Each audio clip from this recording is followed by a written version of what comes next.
in the beginning, God created. What is that? The fourth or fifth word of the Bible. So it's like, and I think, and then we're made in His image, and so I think that the notion of creation or creativity, or I think we are all designers of something. Like we're working right now on this awesome podcast. I mean, we're all designing and creating.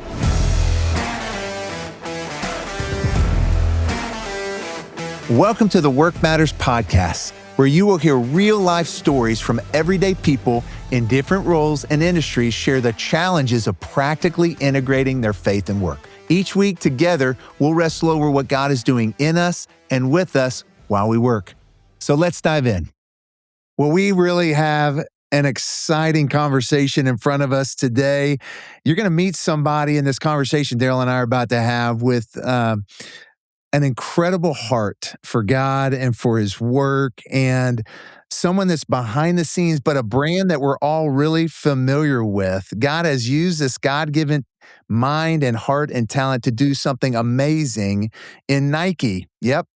Now, you know this creative shoe and brand. The gentleman's name is Wilson W. Smith III. Wilson, we are so excited to have you on the Workmatters podcast. Well, I am so honored. Thank you so much, Brandon. This is indeed a major honor for me. Well, Wilson's worked for 41 years at Nike, recently finishing his career as a Nike design director and manager of design education.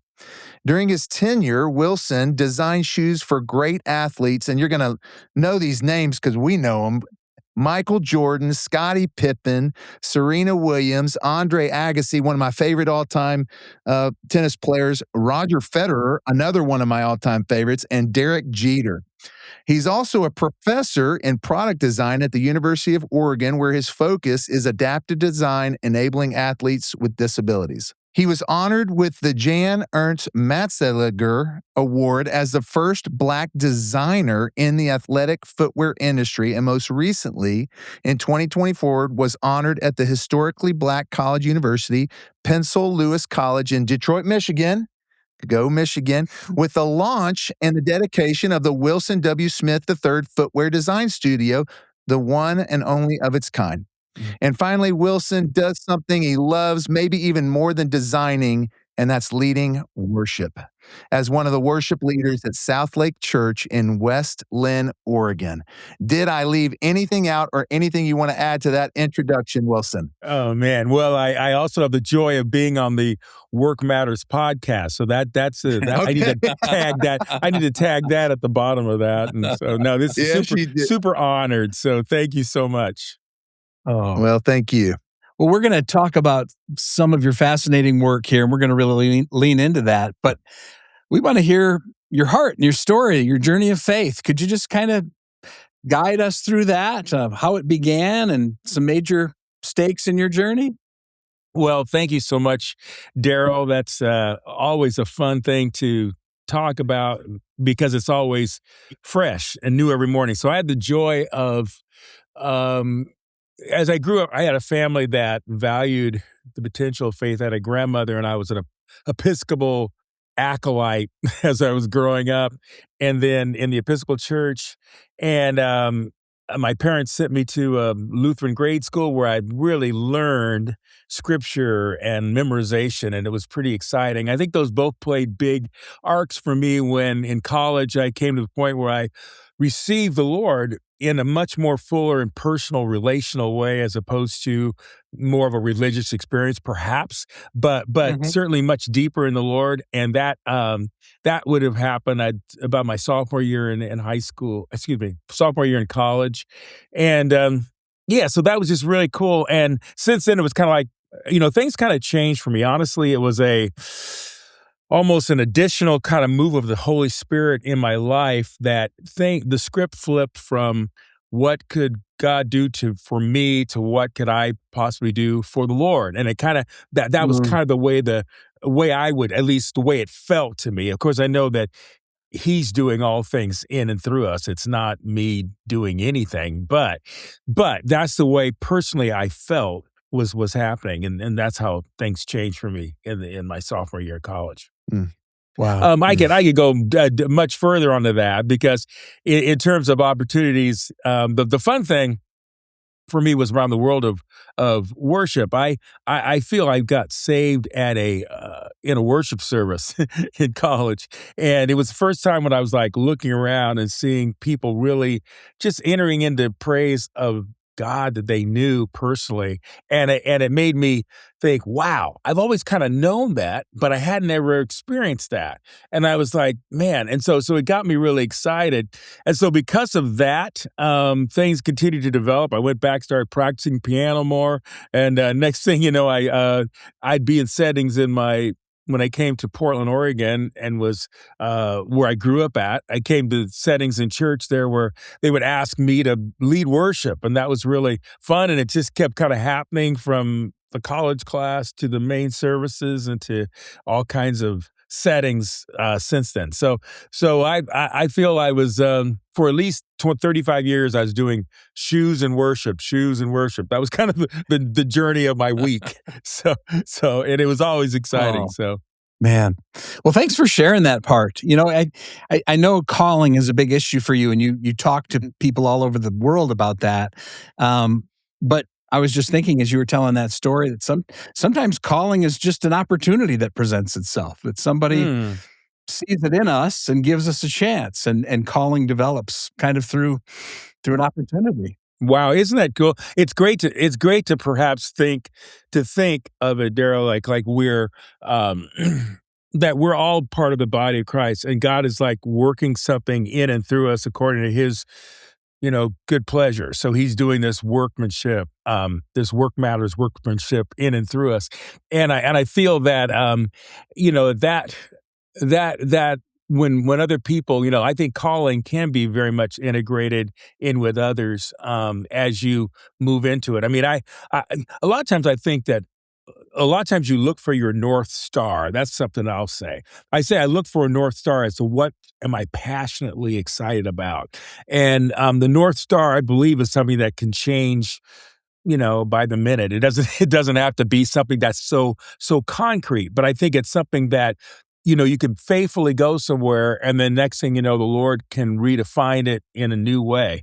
And so I would say I'd have a North Star, but then I had the North Star of architecture, because when I was a 5-year-old, my mom goes, she sees me playing with building blocks and drawing pictures. Well, you should become an architect because architects make lots of money. So she said to me. So I was like, okay, I'll be an architect. I'm just this little kid, and honestly, so that became my North Star in a sense throughout grade school, high school. I got a degree at University of Oregon in architecture, and then. But then, after a while, it kind of changed a little because my business, architecture was a little lean at the time, or I would say there was a lot of challenges in the industry, and so I would be working for a while and I'd get laid off, and then working again and laid off, and so I was like, a friend of mine said, well. He had called the Nike hotline because this was back in 1982 before the internet. And so he had called the Nike hotline, and they were hiring people to do space planning and, store design. And I thought, well, that's cool. Maybe if I work for the client, maybe I don't get laid off as much as the firm. So, so in some ways, the North Star kind of went a little south, but I was like, okay, it's okay. It's still doing architecture. And so I went into that area, and anyway, I get hired by Nike after about 15 months of knocking on the door, and they hire me, and they, I worked on shoes. I ended up doing architecture for about 3 years, but then there was a kind of a change in the corporation. We were in the sneaker wars, and they wanted to have more attention to design. And so we actually went through a major layoff in Nike, and they called me in the back room, and I thought I was going to be let go. And they said, how would you like to design shoes? And I said, I always wanted to do that. And honestly, I hadn't really thought of it, but it's more like I always wanted to pay the rent, so that was kind of what was really that was what was going on in my heart. And, so that's again, Darrel, that kind of explains how a lot of times people can participate in these evolves of your life. But I kind of went from architecture to shoe design to being a footwear designer And really, the latter part of my career, I became much more of a storyteller and kind of much more about kind of articulating the what Nike design is, and also hopefully educating within the company and even outside the company, just about Mhm. Nike or about some of the visions that way. Yeah. It's, a lot of our listeners, if not most, can't imagine a pre-Nike world. But I remember, you know, so That's I'm just hilarious. curious, like, when to get a chance to design shoes, and you mentioned the Shoe Wars, which again, most of our listeners probably only heard of on documentaries, but remembering the competition, can you still feel what that felt like to be a part of that at that era in time?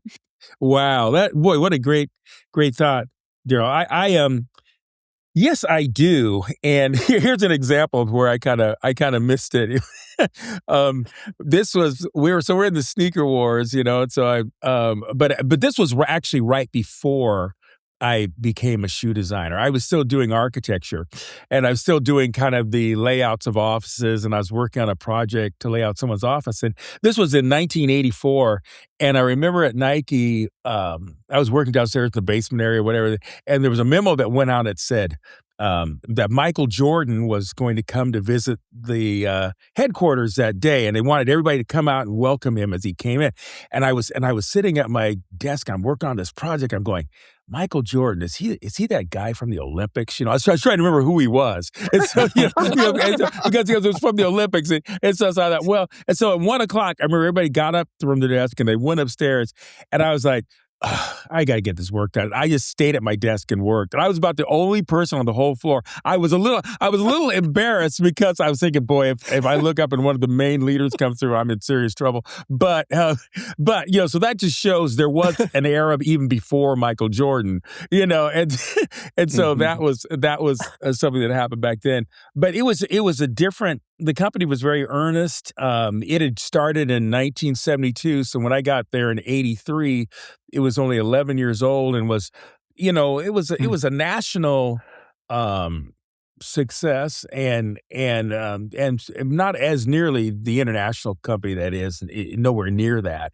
And shoes had yet to capture the imaginations of the culture. I mean, that's really, to me, that's the grace of God too. It's like the word talks about that, um the Lord raises up one and will put down another, whatever, in Proverbs. But what happens is he basically shines a light on something.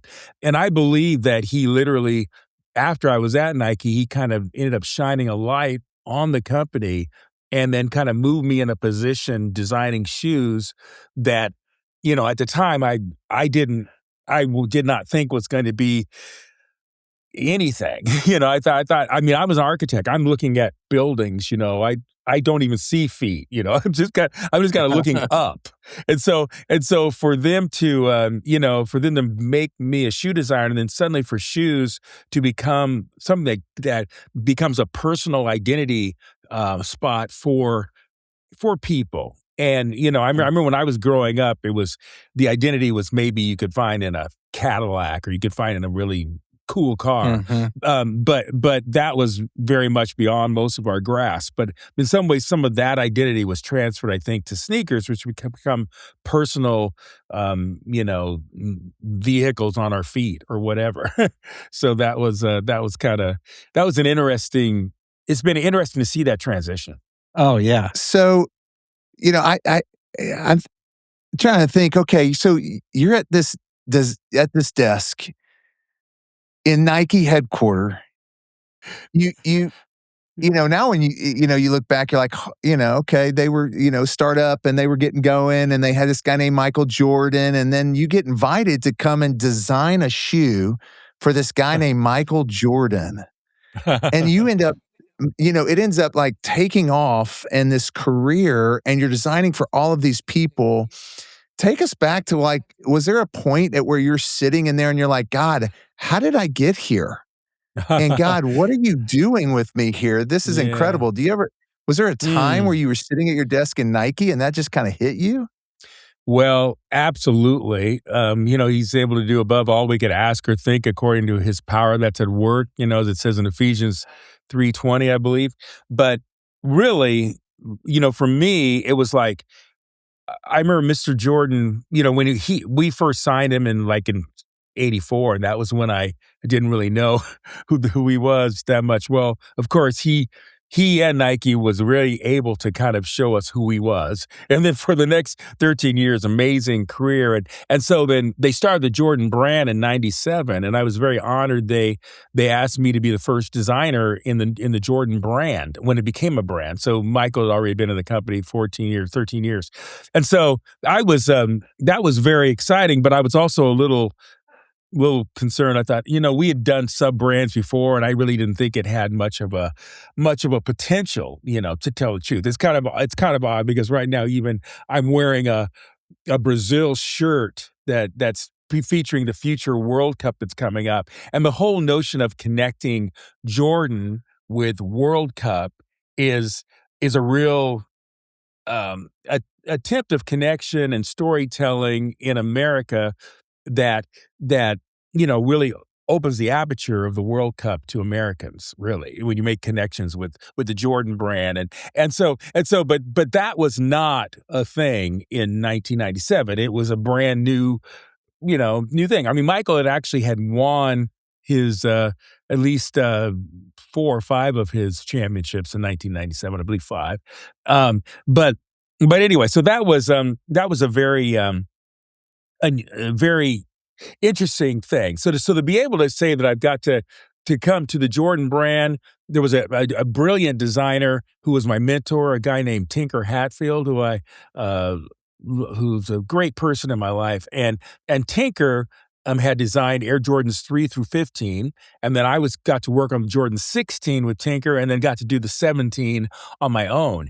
That was when I got to the 17, I was like going, "Oh wow, Lord, I felt like, Michael Jordan had retired, Tinker was no longer working on the shoe, he's revered in the industry, and around the company, I felt like they were like, okay, well, Tinker we knew and Michael we know, but now who are you?" And I was even looking in the mirror going, "Who am I?" I mean, there was a lot of self-reflection going on suddenly when this, to come and actually work on the industry defining shoe.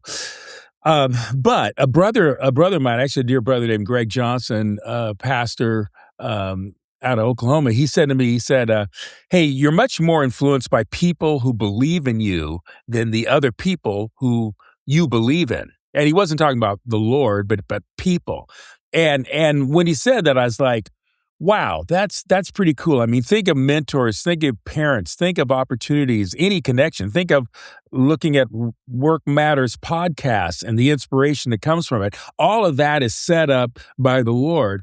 And you're much more influenced by those opportunities that God has set up for us, or the people who believe in us, than the other people that we believe in. So I was like, okay, well, they believe in me, and anyway, it became a self what would call it, boosting confidence builder for myself to actually take on an Air Jordan and to actually design it myself. And the fun thing was I actually was able to, I don't know, the story became something around the inspiration of music, because my dad owned a record shop when I grew up, and music's always played a big role in my life. Eventually, of course, I was a worship leader, so music was so much to me. So, and Michael was investing in Hidden Beach Records, which was a jazz label, and so I'm inspired around music, and I came up with a concept with a design, and we have about 8 weeks prior to going to see Mr. Jordan working on a design, and so my boss, Tinker, and myself, so I went to show it to him about 6 weeks in. I show him this design. I'm so excited about it. And Tinker goes, well, hey, I love your thoughts around music. He says, I think the design looks more like Michael's kind of back on his heels, and I think you need to rethink the design. I said, I think it's exciting that the music's good inspiration, but kind of rethink the design. So I was like, wow. So I remember driving home that night, freaked out of my mind, praying and everything, going crazy. So this is like, so I go home that next morning. I'm up brushing my teeth. listening to my favorite Reformed theologian at the time, R.C. Sproul. So, Dr. R.C. Sproul, out of Orlando. He starts to, all of a sudden he starts talking about church music. And I've never heard him talk about music. I'm like, okay.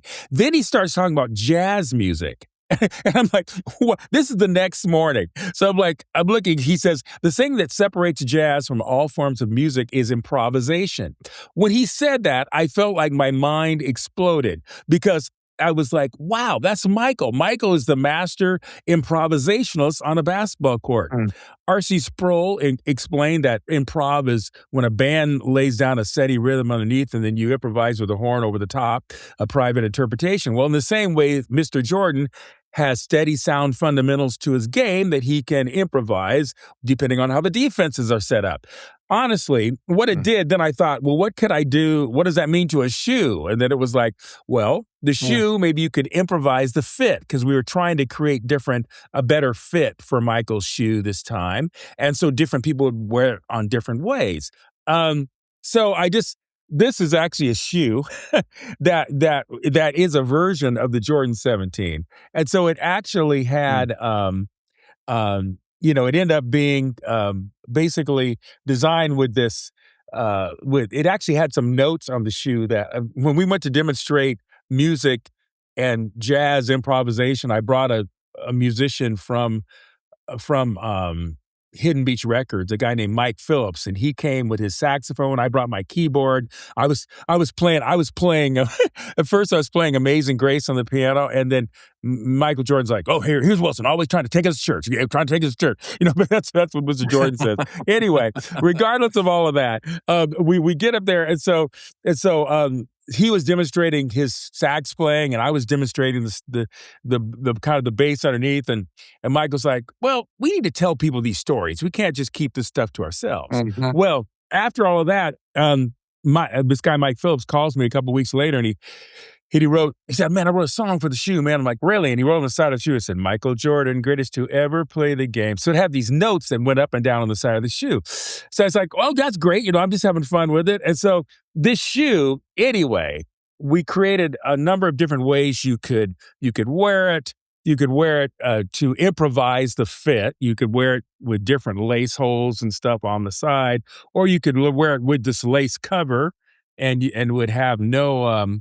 The lace cover would have no, you wouldn't even need laces. You could just lock in the lace cover. So anyway, that was part of the detail. And one thing I'd say too is it's even done so much that we have this, now we have a program at Nike called the Dornbecker Freestyle Program, where we work with the Dornbecker Hospital, which is a children's hospital in Portland, Oregon.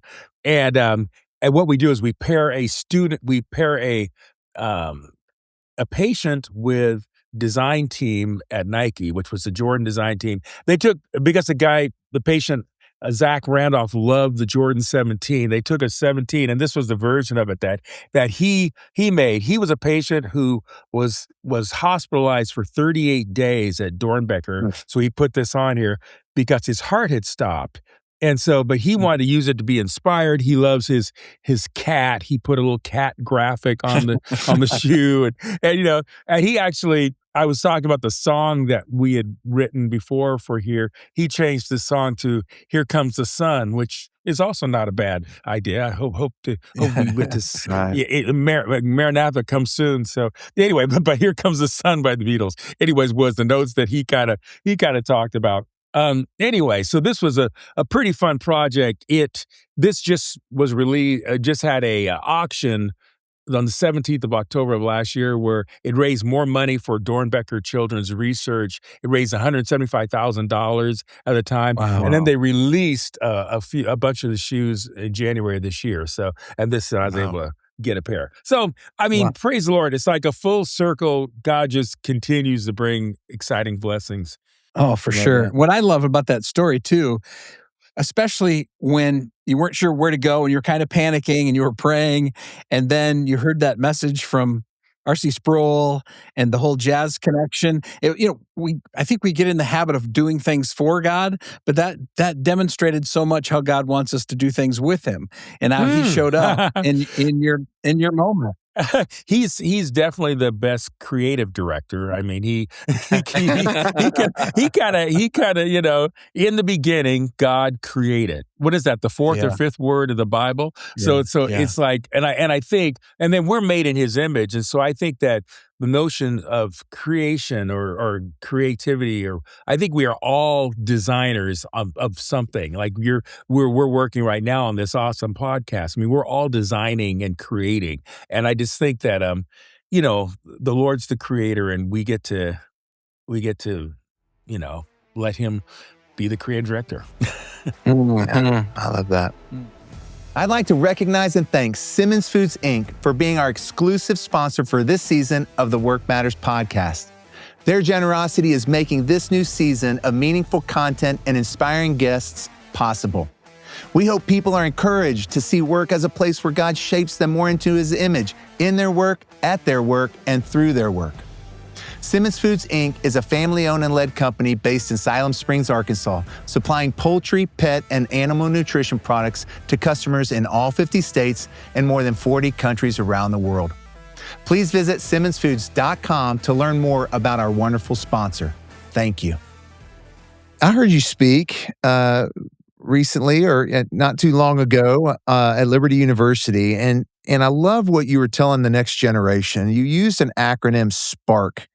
Could you go through and just give us just the highlights of that acronym and what you were communicating? Because I thought it'd be really helpful for our listeners.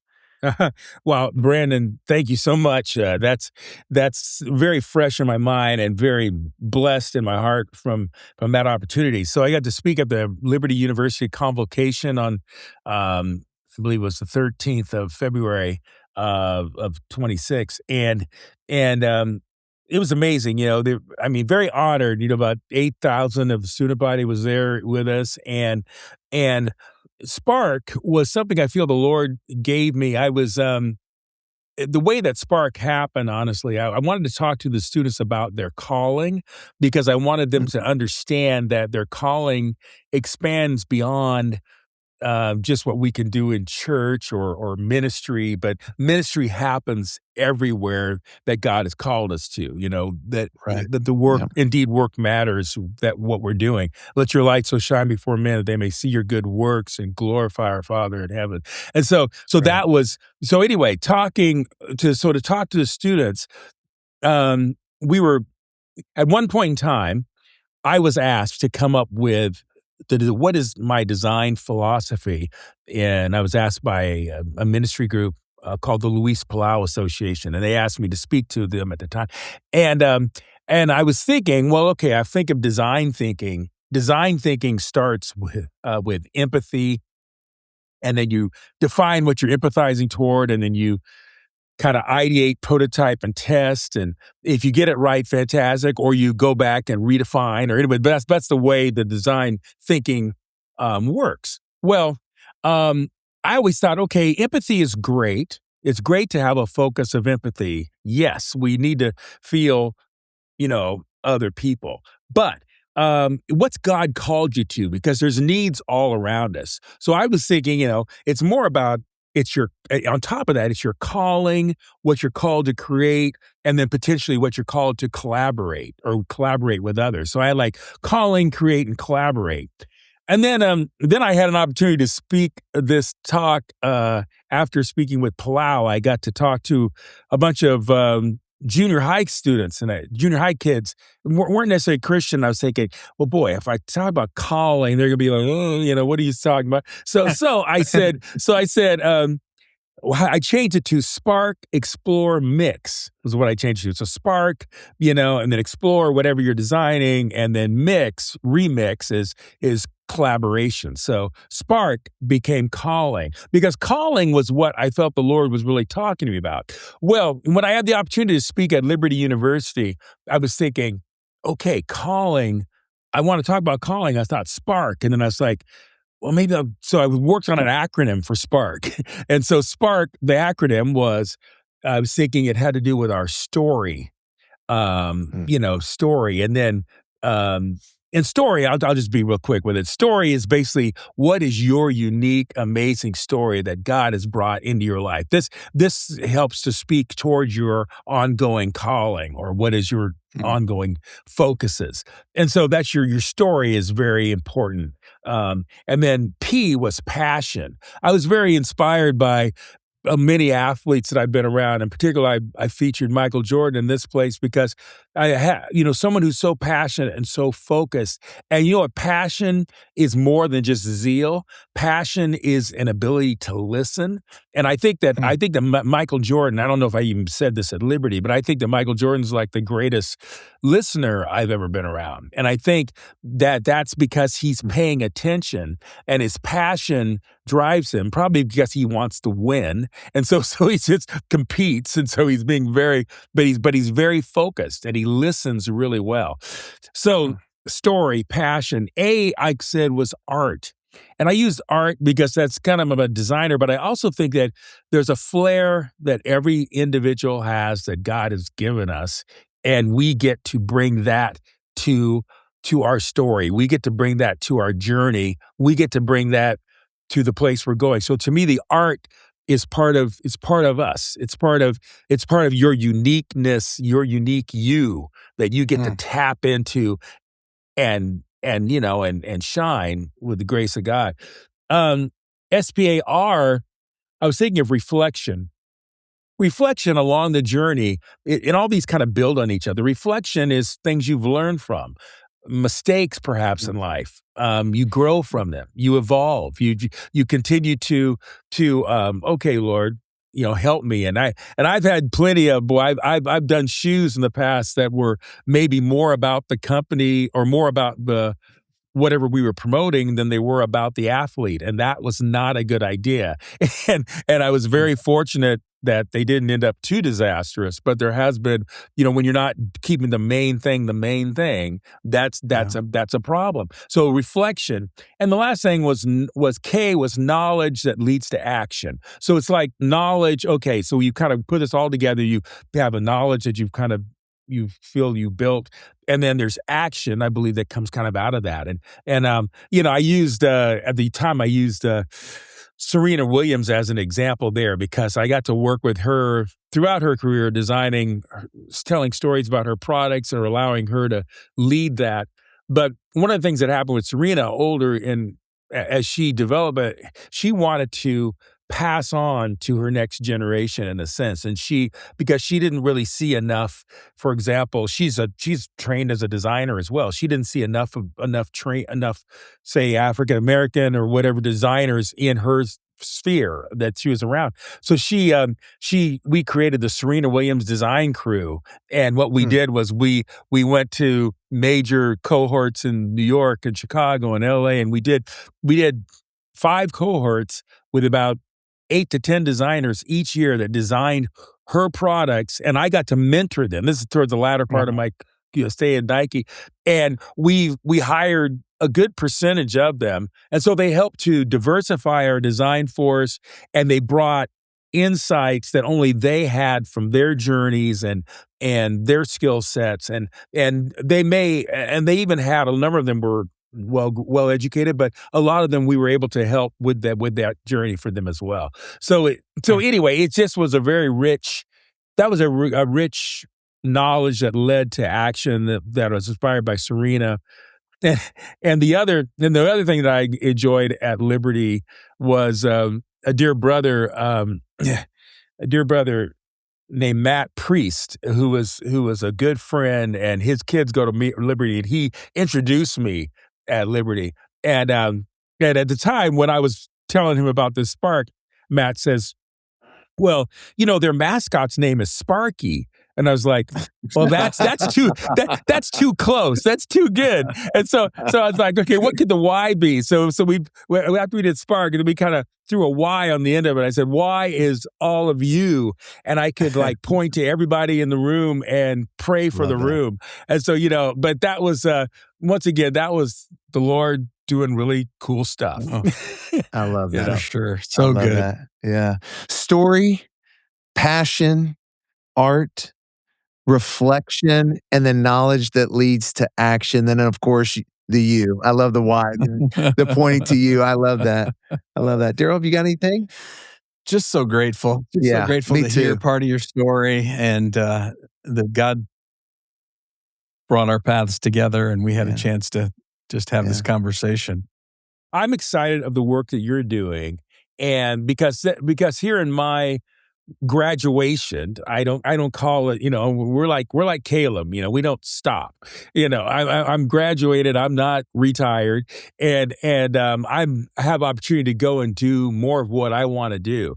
And I love what you're doing, and I'm excited about where Workmatters will continue to expand and continue to inspire all the people as they continue to move in their career. And so I love anything that leads to. I'm excited about it. Oh, Well, that's awesome. Well, thank you, Wilson. We're very grateful. We always end our time with our guests by asking them a couple more questions, just so our audience gets to know you just a little bit more. Questions that weren't necessarily you were prepared for, but so here's a get to know you, a couple questions to end our time together.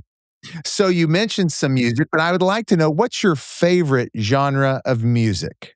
Oh, wow. Well, honestly, my go-to genre, if it is a genre, would be praise and worship. The interesting thing is, and it would, if I was going to, but then if a genre, a subset genre might be something like soul music or something, but I like rock and roll, it's kind of, it's an interesting thing, but I think, I would like to, I think praise and worship, because I just will go to, I just love, just kind of flowing with a connection, and it's like we pray without ceasing, and I think praise is a form of prayer. So that would probably, that's my favorite. If that is a genre, I'd call that my genre. I love that. But I love Stevie Wonder. Oh, who doesn't love Stevie Wonder? Yeah, he's awesome. Okay, yeah. So you don't work. You're not working at Nike anymore. So you can answer this however you want. But what's the most comfortable shoe that you enjoy wearing? Oh, wow. I off camera right now, I'm wearing slippers. Don't tell anybody that. Okay. But the most comfortable shoe that I enjoy wearing, boy, honestly, I know I've drank the Kool-Aid, but some of our Nike Free products are really amazing and kind of allowing the foot to kind of move as the foot moves. A dear brother, Toby Hatfield, designed Nike Free, and it's a brilliant product. He's actually Tinker's brother, but Toby loves the Lord, and he designed Nike Free, which really kind of opened up the bottom, kind of like slices up the bottom so that it really moves with the foot. Yeah. You kind of let the foot become more of the actual structure inside of movement. The actual support features, not so much of the shoe embodies it, but Nike Free opens up and allows the foot to perform as the foot. Anyway, but Toby brilliantly came up with this concept. So I'd say a lot of Nike Free is my favorite, most comfortable shoes. I love it. All right, last one, and then we're gonna let you go. The last one is all good. When you're not speaking and you're not designing a shoe or you're not leading worship, what is something that you love to do to just relax? To relax. Okay, this one I wish you would have mentioned earlier, because I'm trying to think. Okay, no, I'll do that. I'll work on that. What do I like to do? I love to really just connect with people. I find people fascinating. I find people's stories amazing. And I love to have a connection. I'm not nervous when it comes to different types of people. I tend to I'm curious. And it's fun to kind of try to understand how people tick. And if I can have a great conversation that's the biggest motivation for me. So that's probably how I relax the I love best. that. I love that. Wilson, every time every time that I've gotten to talk to you or I've seen you speak on camera or something, I'm just fascinated because your love for people just comes across Yeah. so easily. So I totally see that. And it is just I just want to continue to encourage and affirm you. It is so clear that God's design and direction of your life into Nike and the way that he used you there. And now he's using that story and that background to bring him glory. I just want to thank you for being faithful to that call and all that you did in all of those years. So thank you so much for being with us. Thanks for being on the Work Matters podcast. Brandon and Darrel, it's my honor beyond belief. You are fantastic. The work you're doing is an essential, awesome calling, and thank you for what you do. And I'm so honored. Thank you. Awesome. Thanks. Thank you for joining the Work Matters podcast. Make sure you subscribe to get notifications when we launch new episodes. Start living out your faith through your work in practical ways by starting the Work Matters Institute online today.